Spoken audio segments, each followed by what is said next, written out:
রমজান মানেই রহমত, মাগফিরাত ও নাজাতের মাস। সারা বিশ্বের মুসলমানদের মতোই আফগানিস্তানের মানুষও এই মাসকে কেন্দ্র করে নানান ধর্মীয় ও সামাজিক আয়োজন করে থাকে। দেশটির সংস্কৃতি ও ভৌগোলিক বৈচিত্র্যের কারণে রোজার প্রস্তুতি ও উদযাপনেও দেখা যায় ভিন্নতা। শহর থেকে গ্রাম, উত্তর থেকে দক্ষিণ, প্রতিটি অঞ্চলের মানুষ আপন সংস্কৃতির ছোঁয়া রেখে পালন করে এই পবিত্র মাস। আফগানিস্তানের মসজিদগুলোতে একত্রে ইফতার করেন স্থানীয় মুসলমানরা।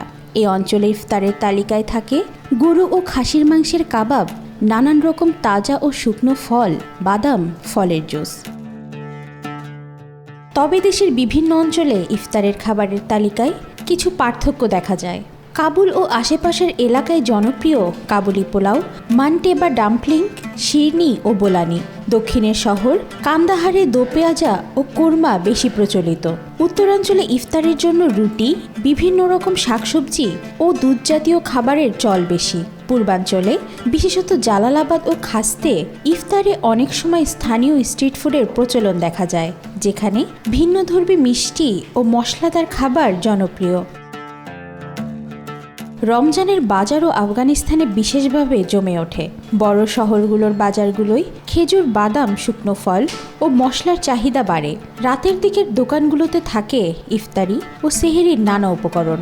গ্রামীণ অঞ্চলে রমজানের আগে প্রচলিত পশু জবাই করে মাংস সংরক্ষণের রীতি এখনও দেখা যায়। ইফতারের পর বিশ্রাম শেষে ধর্মপ্রিয় আফগানরা তারাবির নামাজে অংশ নেন। মসজিদে মসজিদে চলে খতমে তারাবি। সেহেরি থেকে ফজরের নামাজের আগ পর্যন্ত কোরআন তেলাওয়াতে মশগুল থাকেন আফগানদের অনেকেই।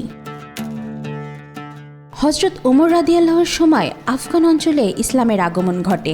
চলমান অর্থনৈতিক দুরবস্থার মধ্যেও ধীরে ধীরে ঘুরে দাঁড়াচ্ছে মধ্য ও দক্ষিণ এশিয়ার দেশ আফগানিস্তান। আল্লাহর নৈকট্য লাভের মাধ্যম হওয়ার পাশাপাশি দেশটির জন্য পবিত্র রমজান হোক অর্থনৈতিক সমৃদ্ধির উপলক্ষ।